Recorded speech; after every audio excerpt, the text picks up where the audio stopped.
नमस्कार दोस्तों, स्वागत है आपका मेरे चैनल पे। दोस्तों, आत्मनिर्भर भारत की तरफ एक और कदम बढ़ाया है इंडियन गवर्नमेंट ने, और उसने फैसला लिया है दो बड़े फॉरेन प्रोक्योरमेंट को रद्द करने का। और इसके तहत अब इन फॉरेन प्रोक्योरमेंट के तहत जो वेपन सिस्टम हासिल करने थे उन्हें इंडिया में ही बनाया जाएगा, और आज हम इसी के ऊपर बात करेंगे। चलिए दोस्तों, शुरू करते हैं। तो दोस्तों, डिफेंस मिनिस्ट्री ने दो बड़ी डील को रद्द करने का फैसला किया है जो फॉरेन प्रोक्योरमेंट के तहत प्रोसेस की जा रही थी। इसके अंदर पहली डील थी कार्बाइन के लिए, जो कि यूएई की एक कंपनी से लेनी थी, और इसके अलावा दूसरी है self propelled air defence gun missile system, जिसे साउथ कोरिया से लिया जाना था, और अब इन्हें मेक इन इंडिया के तहत इंडिया में ही बनाया जाएगा। डिफेंस और सिक्योरिटी एस्टेब्लिशमेंट के अंदर के सूत्रों ने बताया है कि एक इसके लिए मीटिंग की गई है, और उसके अंदर एक डिसीजन लिया गया है कि अब इन दोनों प्रोजेक्ट को इंडिजिनसली ही बनाया जाएगा, और इन दोनों प्रोजेक्ट की कीमत $4 बिलियन है। और दोस्तों, हमें जो क्लोज क्वार्टर बैटल कार्बाइन चाहिए,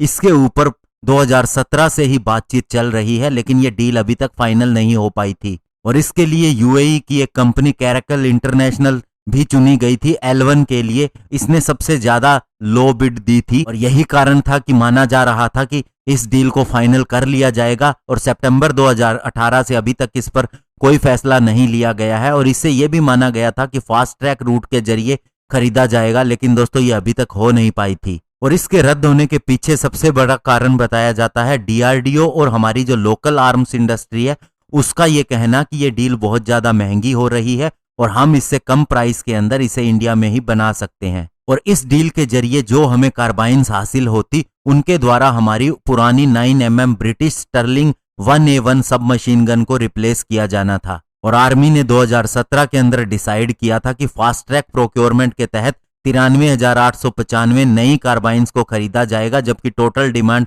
3.5 लाख ऐसी कार्बाइन्स की थी। तो ऐसे में दोस्तों, अब ये नए सिरे से प्रोक्योरमेंट की जाएगी, तो इसके अंदर कार्बाइन का नंबर बढ़ा दिया जाएगा, जो हमारी फोर्सेस की एक्चुअल रिक्वायरमेंट है। और इसके अलावा अब अगर दोस्तों हम बात करें self propelled air defence gun missile system project की, तो ये भी ठंडे बस्ते में ही चल रहा था। एक्चुअल में दोस्तों, हमें 1360 जो बहुत ही पुरानी हो चुकी बोफोर्स L70 40mm की सिंगल बैरल, और इसके अलावा सोवियत ईरा की ZU-23 two towed 23mm twin barrel weapon system को रिप्लेस करना है। और इसका टेंडर भी सबसे पहले 2013 के अंदर आया था, और इसके अंदर रशिया और साउथ कोरिया के बीच में कंपटीशन था। और रशिया की तरफ से हमें दो वेपन सिस्टम ऑफर हुए थे। पहला था अपग्रेडेड टंगुस्का सिस्टम। इसे दोस्तों एल्मज एंड टेई कंपनी बनाती थी, जिसने S400 सिस्टम को डेवलप किया है। और दूसरा था दोस्तों KBP टूला, जिसे पंटसीर कंपनी बनाती थी, लेकिन ये दोनों ही टेक्निकल राउंड के अंदर फेल हो गए।